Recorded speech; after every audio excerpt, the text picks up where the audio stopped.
2026년부터 공식적으로 작년에도 11월과 12월에 한 번씩 연합예배를 시범적으로 드렸지만 이제 2026년도부터 공식적으로 진리와 자유의 교회와 예신교회가 연합으로 예배를 드리게 되었습니다. 그래서 설교도 제가 홀수주, 오 목사님이 짝술주 이렇게 하기로 했는데 또 기존에 설교해오던 그 계획이나 이런 것들이 있기 때문에 이게 전면적으로 바뀌기는 어렵고 저희 교회 같은 경우에는 하나님의 나라라는 큰 주제 아래서 창세기부터 지금 말씀을 계속 살펴보고 있어요. 창세기, 출애굽기, 레위기, 민수기 거쳐서 이제 신명기를 살펴보고 있는 중이고 이제 거의 끝자락에 다다랐는데 그래서 중간에 들으시는 분도 뭐 사실 어느 본문을 들어도 상관은 없겠지만 좀 전체적인 성경 처음부터의 이야기의 흐름을 좀 이해하고 싶다 하시는 분들은 유튜브에 저희 교회 이름 진리와 자유의 교회를 치시면 거기 이제 이전에 했던 제 설교나 강의나 그런 내용들이 한 800개 정도 올라가 있어요. 그 중에 창세기, 출애굽기 이렇게 책별로 되어 있는 내용들을 처음부터 좀 들으시면 또 성경을 이해하는 데도 많이 도움이 되실 겁니다. 그래서 하다 보니까 이제 본문에 따라 그냥 순서가 진행되니까 제가 어떤 의도를 가지고 본문을 선택하는 건 아니고 보통 성경 한 장을 한 주에 다루거나 또는 좀 다룰 내용이 많으면 2주 또는 3주까지도 다루게 되는데 오늘 딱 신명기 28장으로 이제 들어갑니다. 이 한 해를 마무리하고 한 해를 시작하면서 이게 이제 신명기는 모세의 3개의 설교로 되어 있어요. 첫째 설교, 첫째, 둘째, 셋째 설교, 그리고 마지막에 부록처럼 붙어 있는 이 신명기와 모세오경을 마무리하는 내용이 뒤에 이제 부록처럼 붙어 있는데 신명기 첫째 설교는 1장, 2장, 2장밖에 안 되고 첫째 설교는 4장, 1장에서 4장, 4장이고 셋째 설교도 2장밖에 안 돼요. 마무리에 해당되는 부분도 4장밖에 안 되고 이 셋째 설교가 전체 신명기가 34장인데 34장 중에서 24장, 24개의 장이 셋째 설교이기 때문에 사실상 이 셋째 설교가 신명기의 가장 핵심적인 부분이다. 이렇게 말할 수 있는데 이 28장 말씀은 이 셋째 설교를 마무리하는 결론 부분에 해당됩니다. 그래서 제가 또 지금 앞에서 수행이가 자꾸 뭘 하니까 신경이 쓰여갖고 말이 자꾸 잘못 나와요. 셋째 설교 그거 아니고 둘째 설교. 첫째, 셋째와 마무리는 짧고 둘째가 긴데 이 28장은 둘째 설교의 마지막 부분이에요. 근데 이 성경에 유명하게 많이 알려진 장들이 몇 개 있어요.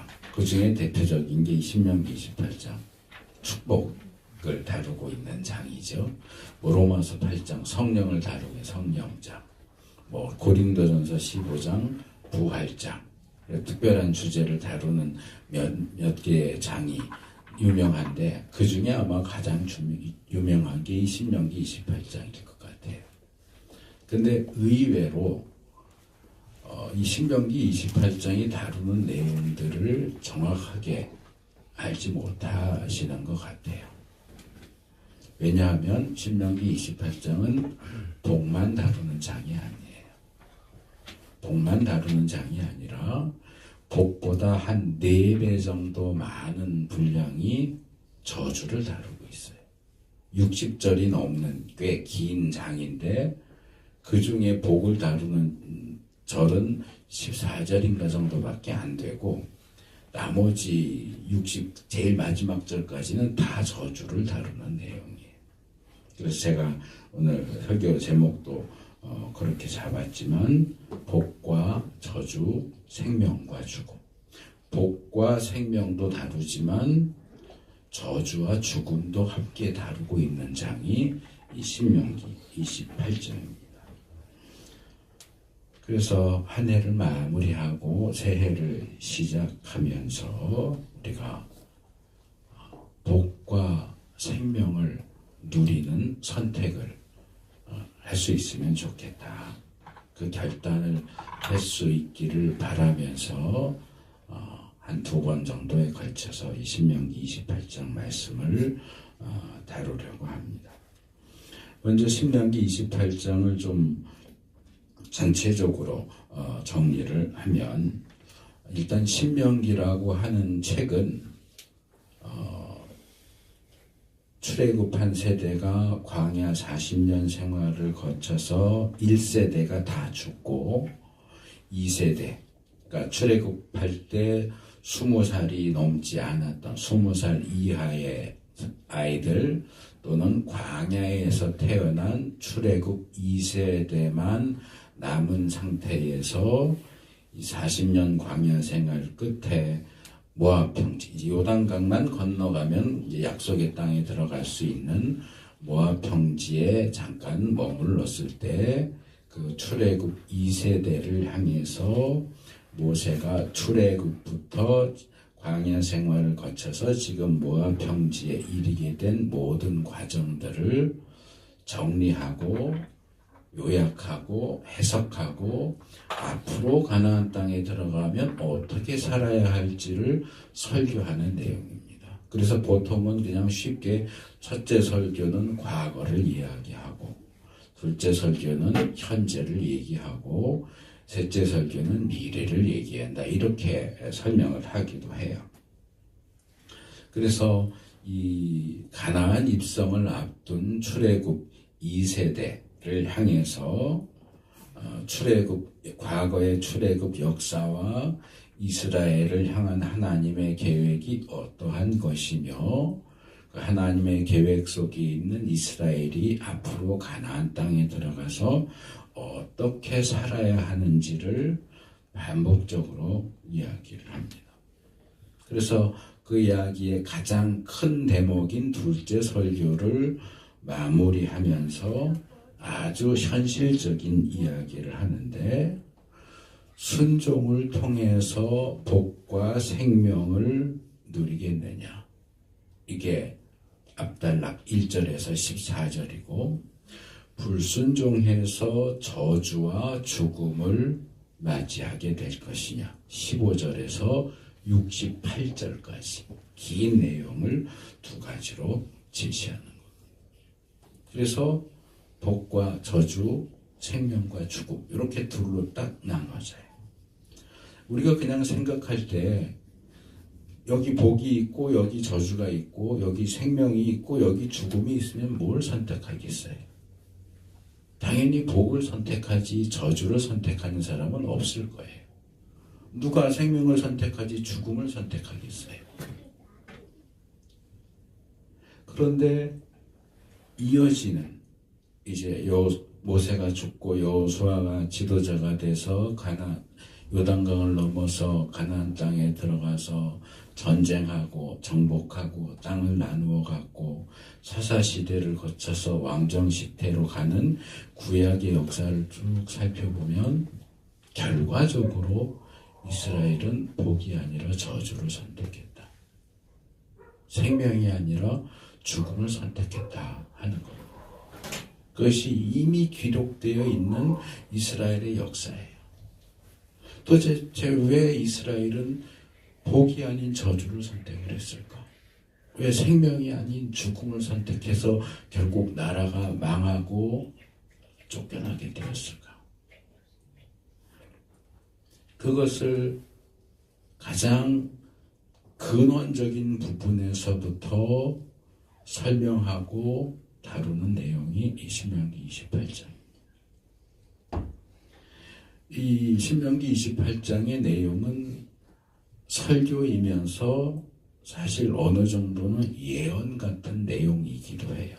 그래서 어떤 학자들은 이 신명기 28장을 비롯한 모세오경의 그 내용들이 사실은 이스라엘 역사 초기에 쓰여진 게 아니고 말기에 쓰여진다. 왜?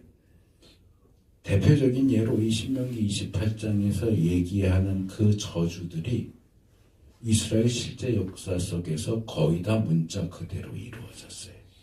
이걸 어떻게 예언을 할 수 있냐? 이건 이미 일어난 사건을 보고, 우리가 보통 살면서 그런 경우를 많이 당하잖아요. 어떤 일이 일어나면 옆에서 꼭 깐족거리는 사람들이 있어요. 내가 그럴 줄 알았어. 너네 그러다가 결국 그렇게 될 줄 알았어. 내가 너희들 그렇게 하면 그렇게 된다 그랬지. 내가 그럴 줄 알았어. 마치 그런 것 비슷하게 이미 나라가 다 망한 뒤에 그 망하면서 겪은 과정들을 정리해서 마치 처음부터 그렇게 될 줄 알았다는 듯이 나중에 썼는데 이걸 과거에 쓰여진 문서처럼 조작을 했다라고 주장하는 신학자들도 있어요. 우린 그걸 인정하지 않아요. 그만큼 하나님을 통해서 주신 예언의 말씀이 정확했다는 거죠. 그래서 이 신명기 28장에 나오는 저주들에 대한 그 내용들을 열왕기 하나, 역대기나 이런 예레미야나 에스겔이나 이 이스라엘이 유다가 어떻게 망했느냐 하는 그 과정과 비춰보면 마치 보고 적은 것처럼 너무나 똑같아요. 그리고 그것이 우리를 더 놀라게 하는 것이, 그렇게 하나님께서 정확하게 말씀하시면서 경고하셨는데 왜 그들은 그 멸망을 피하지 못했을까? 그들이 약속의 땅에 들어가서 계속 번영할 것이냐, 멸망할 것이냐, 생명을 계속 누릴 것이냐, 죽게 될 것이냐를 가르는 기준이 딱 하나예요. 순종이에요. 그래서 신명기는 요약하면 그거예요. 순종하면 복, 불순종하면 저주. 사실 신명기 1장부터 모세가 계속 하는 얘기가 그거예요. 과거를 얘기하면서도 순종하면 복, 불순종하면 저주. 현재를 얘기하면서도 순종하면 복, 불순종하면 저주. 미래를 얘기하면서도 순종하면 복, 불순종하면 저주를 끊임없이 얘기해요. 모세는, 제가 특별히 신명기 말씀을 준비하면서 모세의 마음이 어땠을까? 모세가 어떤 심정이었을까를 생각해요. 지금 모압 평지에 도착했을 때쯤 모세의 나이가 이제 120살이에요. 애굽 땅에서 40년, 광야에서 40년, 그리고 출애굽 이스라엘 이끌고 나오면서 40년, 120살. 근데 중간에 광야에서 이런저런 일들 때문에 모세는 약속의 땅에 들어갈 수가 없어요. 자격을 박탈당했어요. 자기가 있어서 이스라엘을 지도하는데도 그렇게 말을 안 들어 처먹었어요. 근데 모세가 없으면 어떻게 될까요? 모세만한 지도자가 없잖아요. 이스라엘 역사 중에 제일 위대한 지도자 그러면 늘 손꼽는 게 모세, 다윗이에요.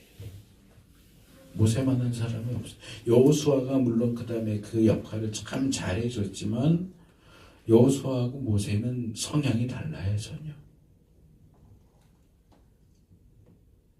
제가 모세에 대한 기록과 여호수아에 대한 기록을 이렇게 읽으면서 나름대로 내린 결론은 모세는 베드로 거예요.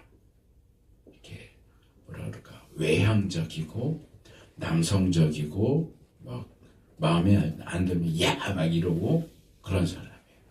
여호수아는 내성적인 사람이에요. 세심하지만 소심하기도 하고. 그러니까 예수님 제자로 비하면 모세는 베드로 같은 사람이고 여호수아는 요한 같은 좀 여성적인. 그들의 어떤 말이나 행동을 가만히 살펴보면 그래요.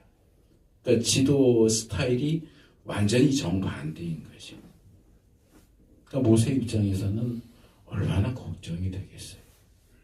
그러니까 입만 벌리면 순종해야 돼, 순종해야 돼, 순종해야 돼.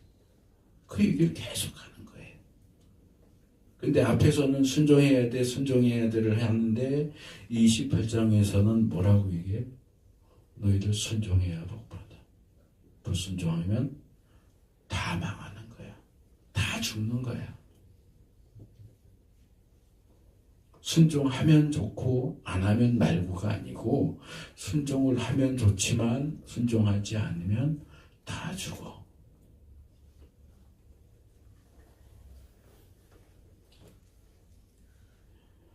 제가 신명기 27장을 다루면서도 27장을 살짝 소개하면서 분량으로 놓고 볼 때 아까 말씀을 드렸죠. 복에 대한 내용은 1절에서 총 14절, 저주에 대한 내용은 15절에서 68절. 이렇게 하면 저주에 대한 내용이 복에 대한 내용이 4배 정도나 많아요. 왜 좀 좋은 얘기를 많이 해주고 좀 안 좋은 얘기를 좀 적게 해줄 수도 있었을 텐데, 좋은 얘기는 그냥 적당하게 하고 안 좋은 얘기를 4배나 더 많이 하느냐. 인간이 죄인이기 때문에. 성경은 인간이 정말로 지독한 죄인이라는 걸 이야기하는데, 근데 가만히 보면 뭐 믿지 않는 사람들은 얘기할 것도 없고 믿는 교회 다니는 사람들을 가만히 봐도 물론 어떤 신앙적인 발언을 해야 될 때는, 기도해야 될 때는 인정하는 것처럼 말해요. 하나님, 우리가 죄인입니다. 내가 죄인입니다. 우리 회개합시다. 근데 평소에 말하고 행동하는 걸 보면 성경이 말하는 것처럼 자기가 죄인이라는 생각을 하지 않는 것 같아요. 이 정도는 다른 사람들보다는 낫지. 그래도 이 정도면 괜찮지. 그렇게 생각하는 것 같아요. 제가 가끔 복음성가나 뭐 가요도 잘 듣는데 가요 가운데도 참 은혜로운 가사를 가진, 이제 신앙적인 측면으로 이렇게 바꿔보면 그런 가요도 있는가 하면 이거는 좀 가사가 문제가 있는데 하는 복음성가도 있어요.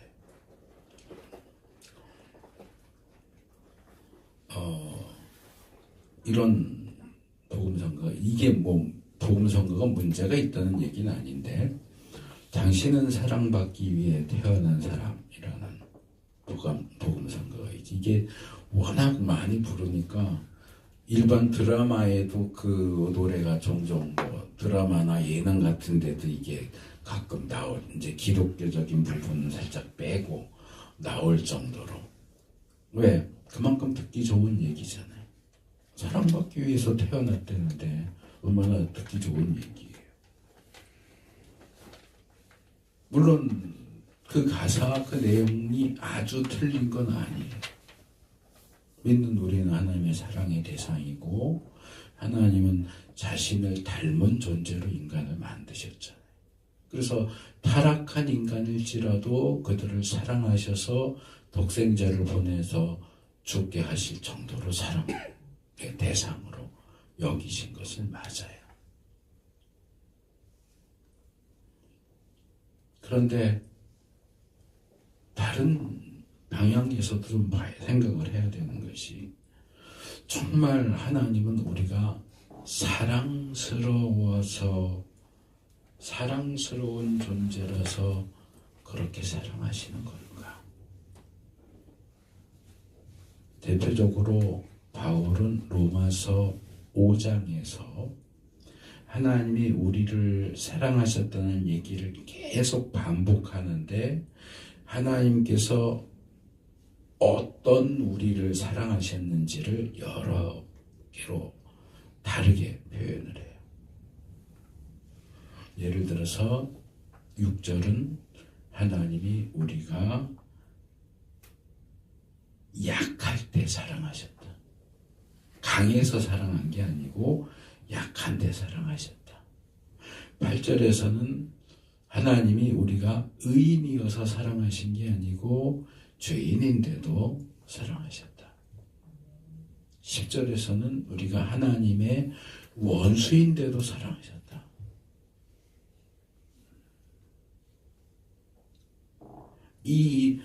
당신은 사랑받기 위해 태어났다 하는 이야기와 우리는 약하고 죄인이고 하나님의 원수였는데 사랑받았다, 사랑하셨다 하는 내용이 균형을 이루어야 돼요. 근데 누가 나는 하나님의 원수야 이렇게 생각하는 사람이 어디 있어요? 당연히 하나님의 사랑받는 자녀라고 생각하고 싶죠. 근데 그게 한쪽만 생각하면 그건 50점짜리란 말이에요. 왜? 성경이 둘 다 얘기하기 때문에. 성경이 얘기하는 우리를 향한 하나님의 사랑은 노래 가사에도 있지만 머리부터 발끝까지 사랑스러워서 사랑하는 그 사랑이 아니고 그럼에도 불구하고 하시는 사랑이에요. 나는 애초에 사랑받기 위해서 태어난 사람이야 라고만 생각한다면 젊은 사람들이 쓰는 표현으로 그건 자뻑하는 소리예요. 크게 착각하는 거예요. 우리는 하나님의 사랑을 받을 자격이 없어요. 그런데도 불구하고 우리를 사랑해 주시는 거죠. 하나님이 나 같은 사람 안 사랑하면 누굴 사랑해? 아니요. 하나님이 자격을 따져서 사랑하신다면 이 세상에는 하나님의 사랑을 받을 사람이 아무도 없어요. 다 지옥 가야 돼요.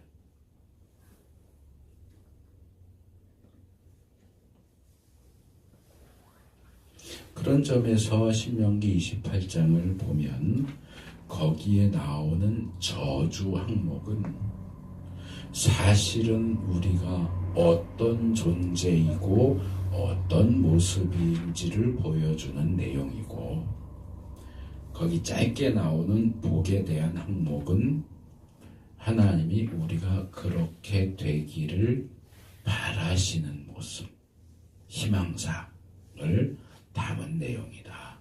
이렇게 말할 수 있습니다. 그리고 이게 복과 저주가 두 개가 다 나오는데 이 본문에 나오는 복을 보면 하나님께서 주신 그 약속의 땅에서 누릴 수 있는 모든 것, 안전과 물질적인 번영과 풍요에 대한 내용이고 저주는 그것을 180도 뒤집은 내용이에요. 순종해서 받는 복이 100이라면 불순종해서 받는 저주는 4배인 400이에요. 주보 여기 예배 순서 밑에 도표 2개를 넣어놨습니다.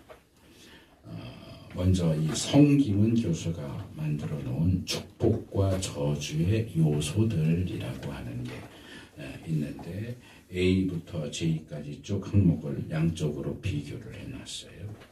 거기 보면 이제 축복에 해당되는 내용들이 어떤 내용들을 담고 있는가를 대적들을 패하게 하시고 모든 일에 복을 내리실 것임 야훼의 성민이 될 것입니다. 이런 약속들을 쭉 복에 해당되는 내용들을 쭉 적어놨고 오른쪽에는 저주에 해당되는 내용을 쭉 적어놨는데 왼쪽 오른쪽을 왔다 갔다 보시면 이 완전히 180대 또 뭐 흑백 요리사도 아니고 대적을 패하게 하시고 반대로는 이스라엘을 대적에게 패하게 하시고 모든 일에 복을 내리시는 것의 반대는 모든 일에 저주를 내리시고 제가 이 내용을 이렇게 보면서 어떤 그림이 그려졌느냐 하면은요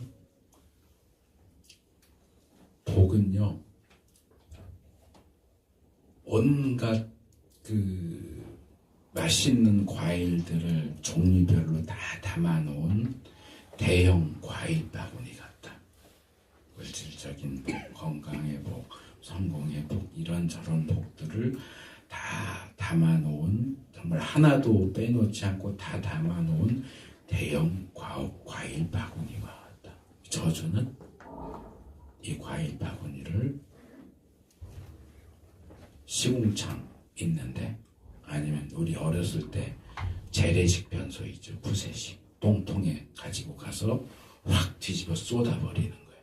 이거 다시 집어서 먹을 수도 없게. 너희들 순정하면 이거 갖다 먹을 수 있지만 순정하면 이건 아무도 못 먹어. 똥통에 처박아 버려가지고 그 집어내고 싶은 생각도 들지 않을 정도로 만드는. 이걸 좀 더 간략하게 요약한 게 이제 김윤희 교수가 만든 이 6가지 복과 저주 한 도표가 이제 오른쪽 끝에 있어요. 여기는 이제 저주에 대한 항목, 복, 성읍에서도 복, 저주를 받을 것이다. 들에서도 복, 저주를 받을 것이다. 이런 식으로 6개로 요약을 해놓은 내용도 있습니다. 이렇게 어떻게 복과 저주가 분량상으로는 4배 차이가 나지만 정확하게 서로 짝을 이루는지 좀 참고하시면 신명기 28장을 읽으시면서 좀 참고하시면 도움이 되실 겁니다. 오늘은 첫째 주이기도 하고 또 본문 순서상도 그렇고 복에 대한 말씀을 드릴 거고 다음 시간에는 저주에 대한 말씀을 드릴 겁니다. 자, 1절에서 14절은 주로 복을 다루지만 본문을 자세히 들여다보면 복만 나오는 게 아니고 뭐가 나오느냐? 복을 받는 조건인 순종에 대한 얘기가 계속 같이 나와요. 그래서 복과 순종이 번갈아 가면서 나오는 것을 볼 수 있습니다. 그래서 이걸 정리하면 1절, 2절은 순종, 3절에서 8절은 복, 9절은 다시 순종, 9절에 12절은 복, 13절에서 14절은 순종, 순종, 복, 순종, 복, 순종. 그래서 순종이 3번, 그리고 복이 가운데 2번 이렇게 나오는 구조로 되어 있어요. 그래서 아까 처음 말씀드렸지만 신명기 28장 그러면은 축복장. 그래서 복에 더 많이 집중하지만 사실은 복을 다루는 그 단락도 사실은 복보다 뭐에 초점을 맞추고 있느냐? 순종에 조금 초점을 맞추고 있냐. 자, 이것을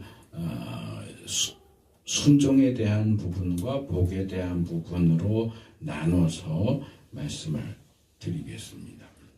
1절에 보면 주 당신들의 하나님의 말씀, 내가 오늘 당신들에게 명한 그 모든 명령을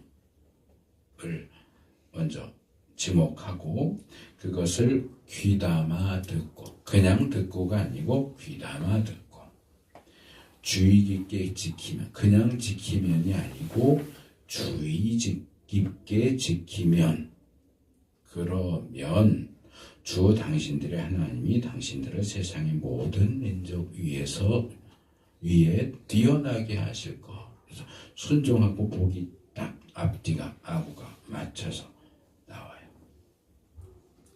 본문은 하나님의 말씀이 중개자인 모세를 통해서 명령으로 주어졌다. 그렇게 이야기합니다. 말씀이 명령이다 하는 것은 상당히 중요한 부분인데, 일반적으로 하나님의 말씀, 성경, 그러면 우리는 그걸 말이라고 생각해요. 말이나 글, 이렇게 인식을 하는데, 본문은 그것이 그냥 말, 그냥 글이 아니고 명령이라고 얘기를 해요. 하나님이 우리에게 부탁하는 게 아니고 명령하시는 거예요. 자, 군대를 놓고 생각을 해봐요. 상급자가 하급자한테 야, 너 저기 있는 저거 좀 갖고 와 하고 시켰어요. 근데 안 갖고 오네? 그럼 어떻게 해요? 요즘에도 어떤지 모르는데 그럼 맞아야죠. 때려야죠. 너 이 새끼 말을 안 들어. 명령 불복종이야. 이게 이제 심한 경우에 전쟁 상황에서 상급자의 명령 불복종이면 즉결 처분입니다. 그냥 총살이에요. 쏴서 죽여요. 군대에 있어서 명령이라는 건 이 정도의 무게를 가집니다. 하나님이 우리에게 말씀하시는 것은 명령하시는 거예요. 부탁하는 게 아니에요. 너희 도둑질하지 마라. 도둑질하지 않았으면 참 좋겠다가 아니에요. 도둑질하면 안 돼. 그래도 도둑질하면 벌.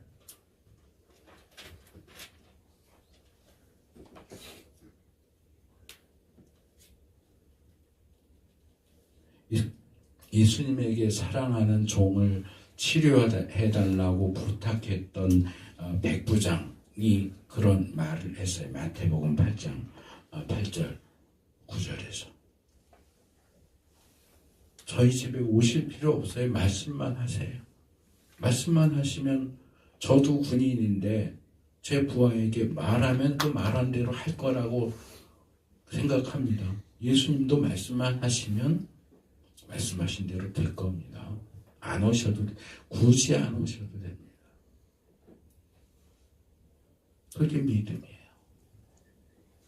하나님이 우리에게 말씀하시면 그것은 명령이고 그건 당연히 시행되어져야 하는 내용이다. 아, 그래요? 그럼 좀 생각 좀 해볼게요. 생각해보고 할지 말지 그거는 제가 결정할게요. 아니, 그건 명령이 아니죠. 군대에서뿐만 아니라 직장에서도 상사가 하라고 일을 맡겼는데 부하 직원이 그거 할지 말지 제가 생각 좀 해볼게요. 그럴 수 있어요? 말이 안 되죠. 우리 군대에서도 안 되고 일반 사회에서도 안 되는 일을 왜 하나님한테는 가능하다고 생각하죠? 왜 하나님의 말씀은 우리가 거부할 수 있다고 생각해요? 무시해도 된다고 생각해요? 하나님이 우리에게 명령하시는데 그 명령하시는 그 말씀에 대해서는 귀담아 들어야 돼요. 그리고 주의 깊게 지켜야 돼요. 군대 얘기를 또 하게 되는데 군대에는 복명복창이라는 게 있어요. 상급자가 뭔가 명령을 내리면 지시를 내리면 하급자가 그걸 그대로 따라하는 거예요.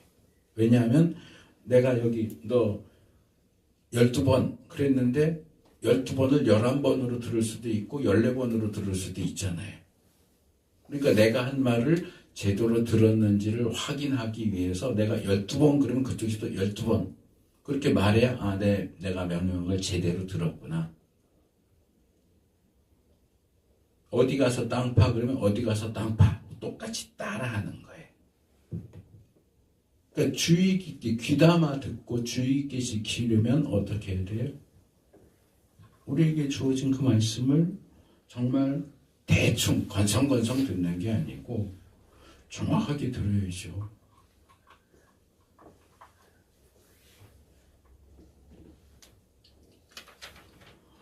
반도체 만들 때 어떻게 만듭니까? 우리가 자세한 공적은 모르지만 그냥 상식적으로 알려져 있는 내용을 하면 어떤 작은 불순물도 들어가지 않게 하려고 청정실 만들고 작업하는 사람들도 방진복 입고 하잖아요. 이게 워낙 미세 공정이기 때문에 거기에 뭐 먼지 하나라도 이렇게 들어가면 불량품이 나오니까 그거를 그렇게 더 복잡하고 더 비싼 물건일수록 더 정말 집중해서 불순물이 들어가지 않도록 그렇게 제품을 만들어야 되는데 그것을 무슨 중국산처럼 그까이 거 대충 그러고 만들면 누가 그 물건을 사가겠어요. 우리는 하나님의 말씀을 듣는데 지키는 거는 둘째치고 듣는데 그만큼의 정성을 기울입니까? 듣는데 또는 읽는데 그만큼의 정성을 기울이고 정말 정신을 집중해서 듣습니까? 그리고 그것을 행하는 데 있어서도 그냥 대충 하는 게 아니고 하기 싫은데 억지로 그냥 대충 하는 게 아니고 정말로 주의 깊게 요건 요렇게 하라고 그랬지 저렇게 하라고 그랬지 정말 세심하게 정확하게 지키려고 합니까? 우리의 말씀에 대한 태도와 순종이 하나님께서 그래 너 정말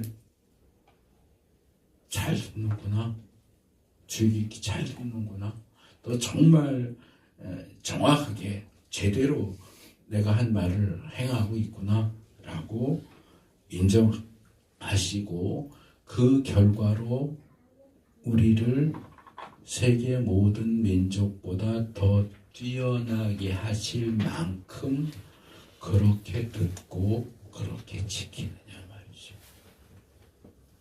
근데 그걸 안 하면서 무턱대고 우리가 세계에서 제일 뛰어난 민족이 되게 해달라고 막무가내로 요구만 해. 물건은 대충 만들어 놓고 비싼 값 주고 사가래요.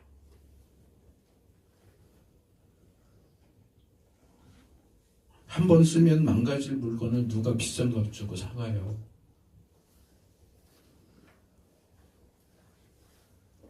플레이 버튼 눌렀는데 스톱되는 그런 물건을 누가 사다 써요? 비싼 돈 주고.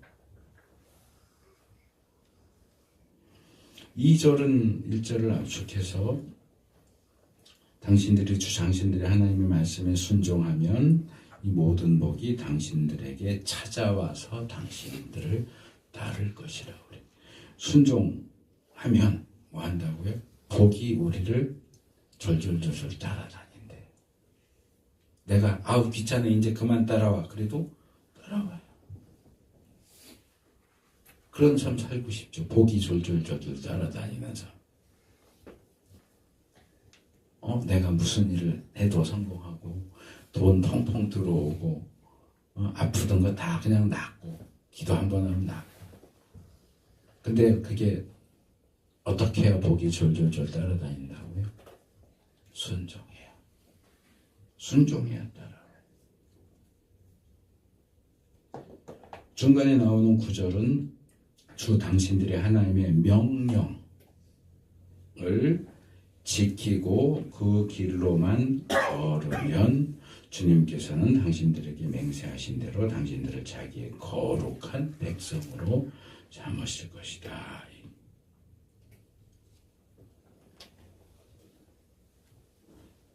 그 길로만 걸으래. 그 길로만. 계속 하나님의 명령을 한 번 지키고 끝나는 게 아니고 계속해서 그 길을 걸어야 하고 그 길로만 걸어야 돼. 그 길을 벗어나면 안 돼요. 끝에 나오는 13절은 1절하고 비슷한, 나오는 순서는 사실 정반대지만 1절하고 비슷하게 오늘 내가 당신들에게 명령하는 바 주 당신들의 하나님의 명령을 언급하고 진심으로 지켜라. 그러면 당신들이 머리가 되게 하고 꼬리가 되게 하지 않으며 오직 위에만 있게 하고 아래에. 이거 저희 어머니도 저희가 어렸을 때부터 이 말씀을 정말 귀에 모시면 머리가 되게 하시고 꼬리가 되지 않게. 부모님들이 참 좋아하죠. 자녀들한테 머리가 되게 꼬리가 되죠.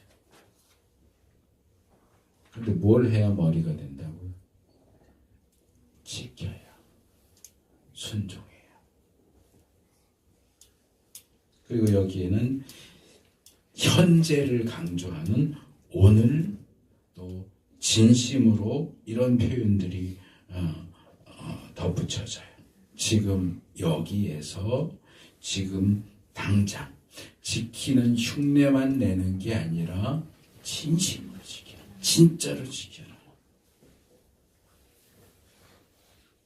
마지막 14절은 내가 오늘 당신들에게 명하는 이 모든 말씀을 좌로든지 우로든지 벗어나지 말고 다른 신들을 따라가서 섬기지 말고 이렇게 얘기해요.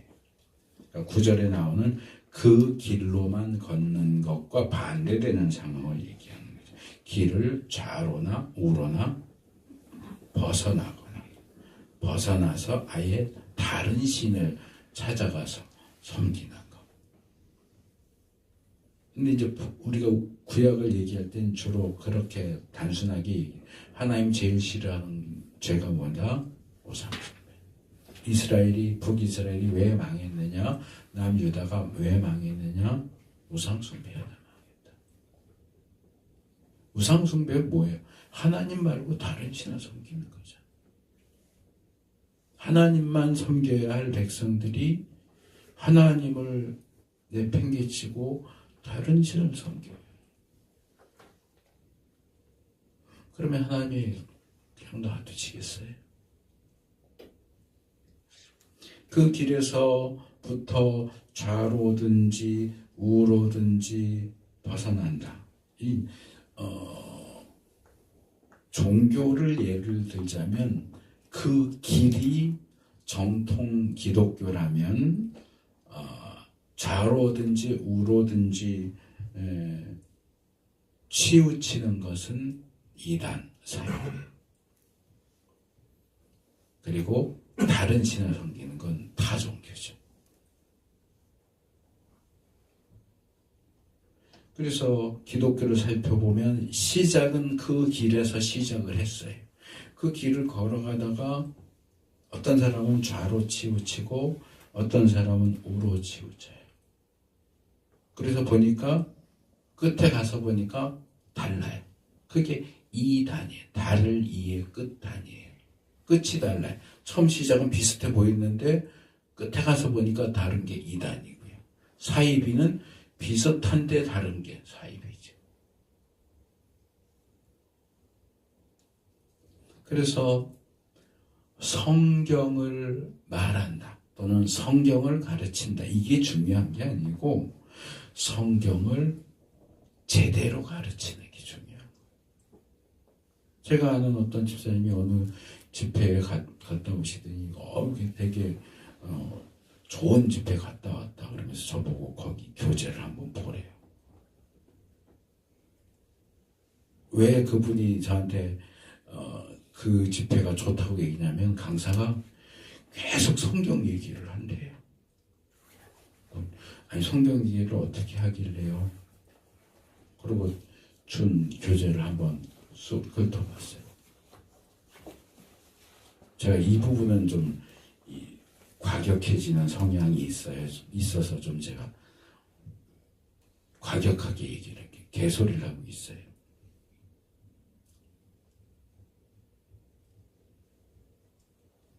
하나님이 모세에게 처음 만나셨을 때 뭐라고 그러셨어요? 열기나무 불꽃 가운데 나타나시니까 모세가 야 신기하다 가는데 하나님 뭐라고 그러세요? 너 발에 신을 벗어라. 내가 선 곳은 거룩한 곳이다. 발에 신을 벗으라고 무슨 뜻이냐? 그러더니 갑자기 룻기로 가요. 거기 무슨 내용이 나와요? 보아스가 룻의 남편의 그 남들에게 넘어간 그 땅을 되찾아주려고 그러죠. 되찾아주고 룻과 결혼해서 그 원래 남편의 가문을 세워주려고 하는데 보아스보다 우선순위가 빠른 사람이 한 명이 나와요. 그러니까 내가 하고 싶지만 나보다 나는 2순위고 1순위인 사람이 있어. 일단 그 사람한테 물어보자. 그래서 물어보니까 땅을 되찾는 건 좋은데 결혼하는 건 싫어. 그랬더니 어떻게 해요? 신을 벗어서 줘요. 이 신을 벗어서 준다는 건 뭐냐면 이제 저희는 얼마 전에 그 내용 살펴봤는데 신명기에 나오는 내용이에요. 이 형사취수제라고 하는 제도 아래서 친척이 어려운 상황에서 뭐 집이나 뭐 땅이나 또는 자기 자신을 노예로 팔았을 때 가장 가까운 인척이 그것을 대신 돈을 내주고 찾아주는 제도가 있어요. 또 가까운 형제가 자식이 없이 아들이 없이 죽었을 때 형이 죽으면 형사, 취수, 동생이 형수를 취해서 형의 대를 잇게 해주는 제도가 있어요. 구약 이스라엘. 그걸 형사취수제라고 해요. 그래서 형이 아들을 낳지 못하고 죽으면 동생이 형수와 결혼을 해서 둘 사이에서 태어나는 첫째 아들은 형의 자식으로 돼. 그러니까 키우기는 자기가 키우지만 얘는 내 자식이 아니고 형의 대를 이은 형의 자식. 둘 사이에서 태어나는 둘째 아들이 자기 자식, 자기의 대를 잇도록 하는. 이스라엘 보니까 이스라엘만 그런 게 아니고 우리나라도 그런 비슷한 옛날 고리짝에 비슷한 그런 제도가 있었던 것 같더라고요. 그게 이제 형제의 의무예요. 내 형제가 대가 끊어지게 생겼다. 그러면 그 대를 잇도록 하는 의무.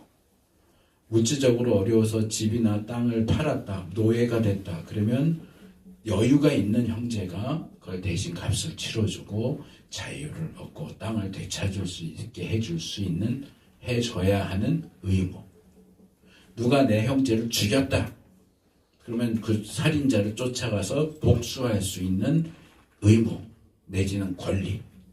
근데 그 권리를 안 하겠다. 그럴 때는 이건 당연히 해야 하는 일을 안 하는 아주 못돼 먹은 놈. 그런 의미에서 과부가 된 형수가 자기 신발을 벗어서 그 사람한테 던지는 거예요. 그러면 그 집안은 대대로 신복기운 자의 집이라고 하는 수치스러운 이름을 가지게 돼요. 그래서 사실은 하나님이 모세에게 신을 벗어라 라고 말씀하시는 그 내용과 룻이 신을 벗는 그 장면은 전혀 관계가 없어요. 겉으로 볼 때는 둘 다 신을 벗는 장면이 나오지만 전혀 아무 상관이 없는 내용인데 그 강사는 그걸 엮어요. 집사님, 성경을 많이 얘기한다고 해서 성경적인 게 아니에요. 성경을 제대로 설명을 해줘야 성경적이죠. 근데 일반 성도들은 그냥 무조건 성경 구절을 많이 얘기하면 성경적이라고 생각해요. 아니에요. 성경을 제대로 해석을 해야죠. 제대로 설명을 해줘야죠. 그게 성경적이죠. 이단들은 성경을 사용 안 하나요? 이단도 성경 말하잖아요. 그럼 성경적이에요? 아니에요. 성경을 제대로 해석해야 돼요.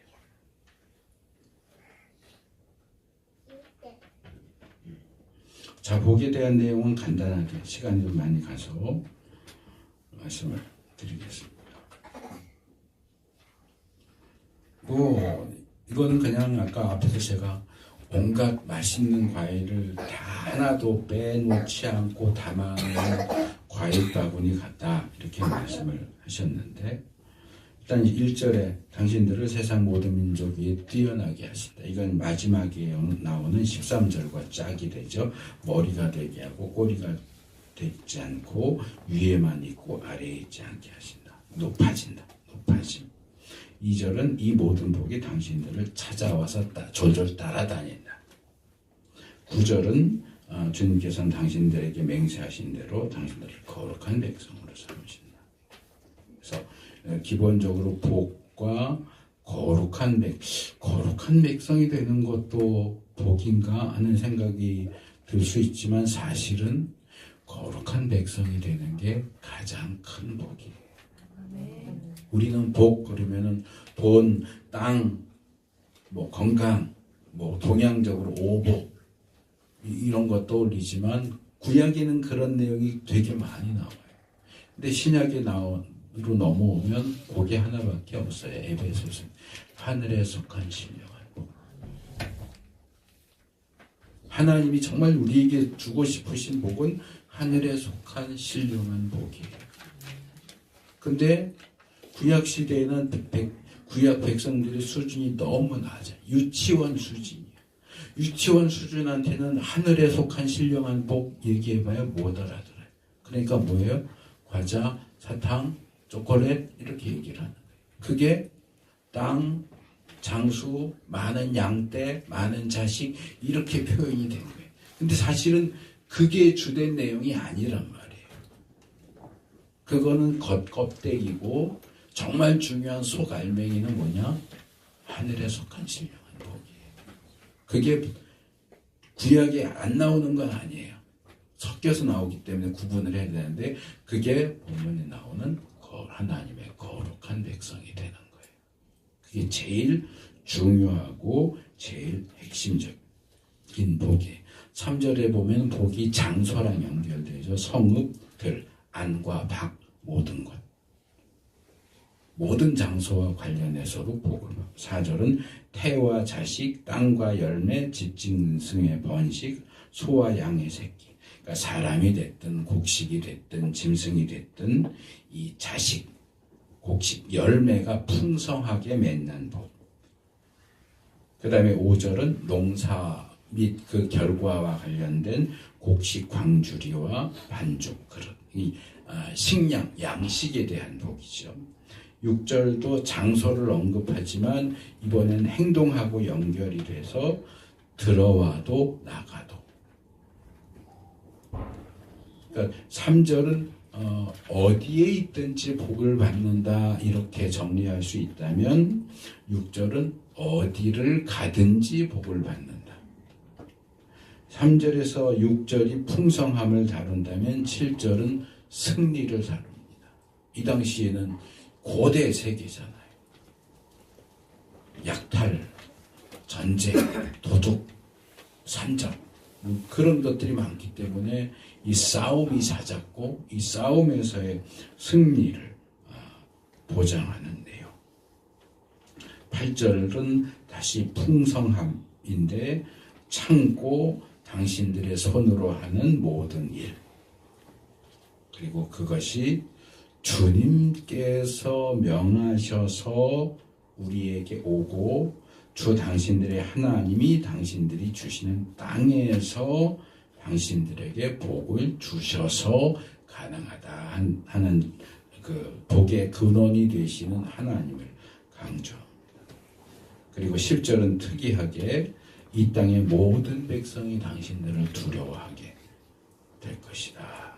그러는데 이것은 9절에 나오는 하나님이 당신들을 당신의 거룩한 백성으로 삼으실 것이다 하고 연결이 돼요. 그래서 주님께서 당신들을 택하셔서 자기의 백성으로 삼으신 것을 보고 당신들을 그러니까 이스라엘을 두려워하는 게 아니고, 사실은 이스라엘을 선택하신 하나님을 두려워하는, 하나님을, 그러니까 하나님이 선택하신 이스라엘도 두려워하게 되는 것입니다.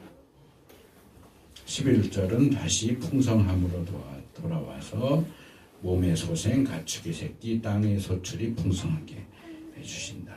근데 그것이 주님께서 주시는 것이다라는 것을 다시 강조하고, 마지막 12절은 밭과 당신들이 하는 모든 일, 그리고 많은 민족에게 구워주기는 해도 꾸지는 않을 것이다. 그래서 역시 이것도 역시 그 복의 근원이 주님께서 주신다. 주님께서 그 풍성한 봄을 참고 하늘을 여시고 주신다. 철을 따라서 비를 내려주셔서 그렇게 된다. 하나님으로부터 복이 온다. 근데 하나님이 복을 내리시는 조건이 뭐다? 순종하며, 귀담아 듣고 주의 깊게 지키며. 오늘 살펴본 단락 마지막에 14절을 결론으로 설교의 결론으로 삼고자 합니다. 하나님께서 약속하신 이 모든 복은 조건적인 겁니다. 그냥 확정된 게 아니에요. 너희들 가나안 땅에 들어가면 무조건 이 복을 그냥 다 앵겨줄게. 아니요. 뭐가 조건이라고요? 순종이요. 순종이 복 조건이에요. 하나님의 백성이 그 길에서 벗어나지도 않고 다른 신을 따라가서 섬기지도 않고 하나님 말씀에 주의 귀를 기울여서 듣고 주의 깊게 지킬 때 하나님으로부터 복이 어디선가 갑자기 펑 하고 나타나는 게 아니고 하나님께서 복을 주셔서 너희에게 복이 임하게 될 것이다. 그러니까 모세가 그리고 하나님께서 이 본문을 통해서 말씀하고 싶은 게 뭘까요? 복일까요? 순종일까요? 부모가 자녀에게 너 이번에 시험 잘 치면 노트북 사줄게. 그러면 부모의 관심은 뭐예요? 노트북에 있어. 아이의 관심은 당연히 노트북이 가겠죠.